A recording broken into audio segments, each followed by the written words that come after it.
Good morning. This is week 5 of Social Work 670, Grief and Loss Across the Life Cycle. And I often begin my overview videos by saying, believe it or not, but this class has gone very fast. And again, it is now week 5. Just as a reminder, if you have any past work that has not been turned in, please turn it in as quickly as possible because the semester is rapidly coming to an end. So, as always, starting with our objectives, readings, and media. The objectives this week are to identify and discuss developmental considerations and losses experienced during the adult years. Last week we talked about adolescence. Discuss the impact of disenfranchised loss on adult grievers. Identify and discuss death and non-death related losses experienced during the adult years. So for week 5, you were reading chapters 8, 9, 10, and 11 in Living Through Loss, Interventions Across the Lifespan. In terms of articles, there are 3. The role of attachment style in coping with job loss and the empty nest in adulthood. Feelings of loss and grief in parents of children diagnosed with autism spectrum disorder. And then one story from the gay and lesbian community in terms of loss.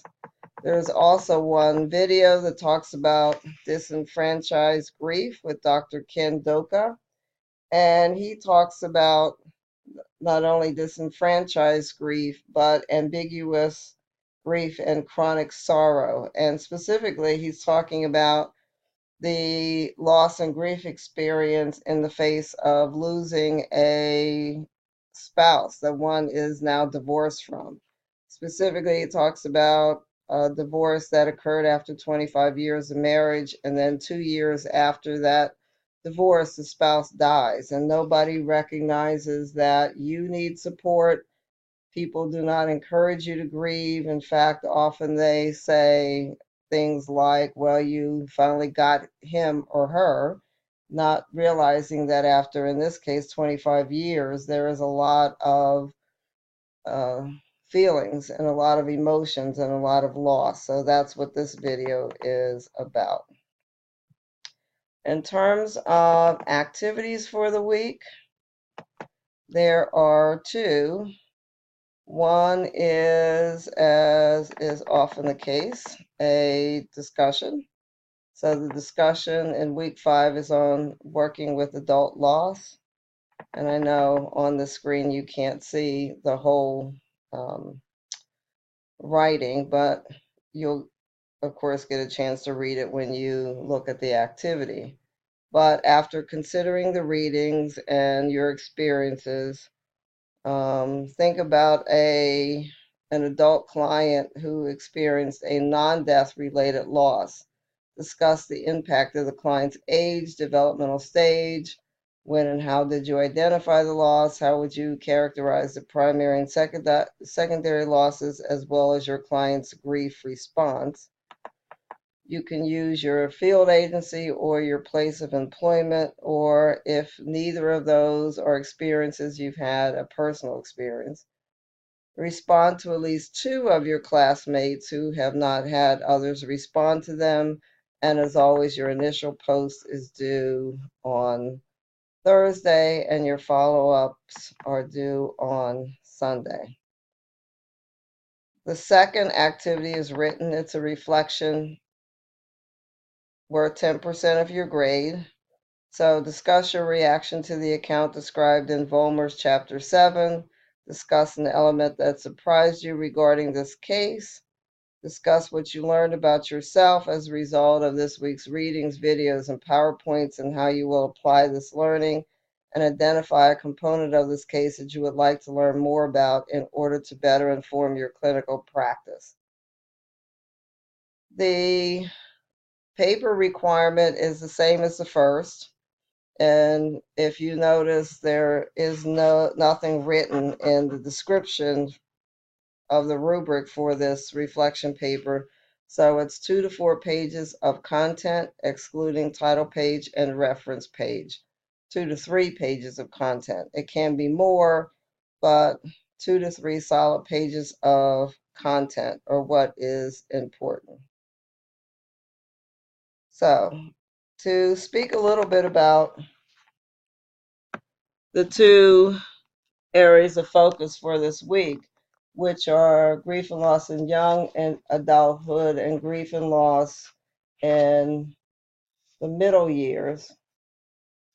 Young adulthood is usually thought of as 22 to 35, characterized by an orientation towards the future and anticipation of positive changes like completing college or graduate school, starting and solidifying a career, marrying or committing to a life partner, buying a home, giving birth or adopting children, and forming new relationships. So, although the focus is on the positive, there can be a number of things that happen in terms of loss. So, for those who are focused on having children, infertility, miscarriage, abortion for various reasons, or prenatal or perinatal death, death of an infant because of SIDS, birth of a child with disabilities, onset of mental disability, because this is the age group that often experiences the beginnings of schizophrenia, death of a peer or partner by an accident, AIDS, cancer, heart attack, sexual or physical abuse. So this chapter focuses on many of those areas that I just talked about. Death of a child, or issues with a child, or chronic illness, or even death of a partner. All of these things can happen, even though this is a time that adults are focused on the positive. And interventions include support groups.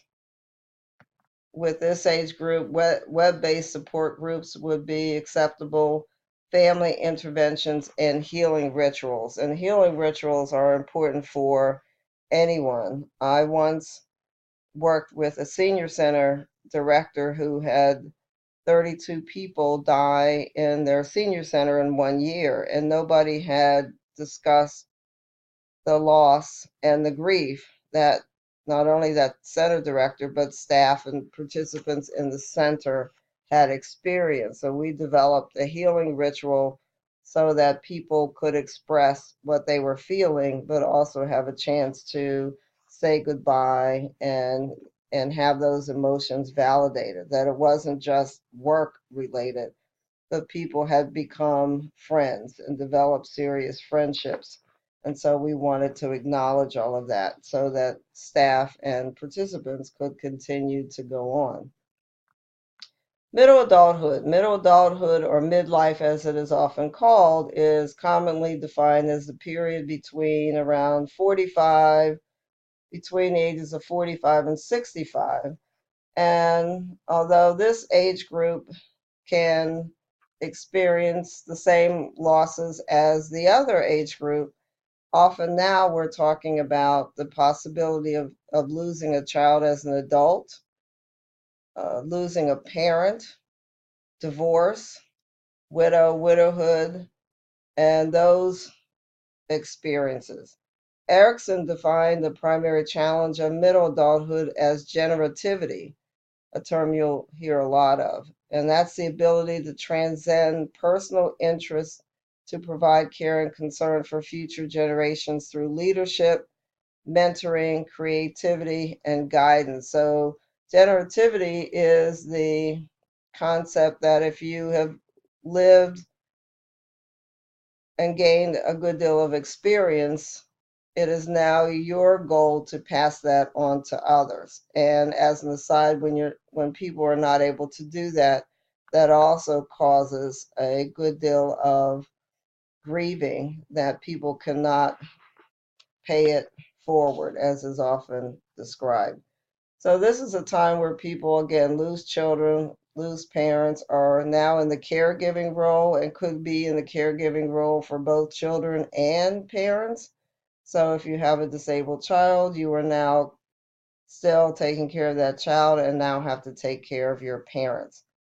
So again, support groups, family-based interventions, The chapter talked about journaling as a option, writing one story, and there are lots of literature around helping older people write their stories so that people can come um, to reflect on that story, but also come to realization about what that story has been, to see the positives, to see the negatives, but to share that story because that story is their story. And again, passing that on to future generations is something that's very important.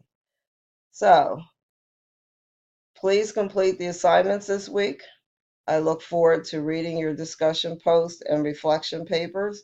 If there are any questions, send me an email through the course shell or at norma.thomas13@gmail.com, and I will get back to you as soon as possible. Have a great week.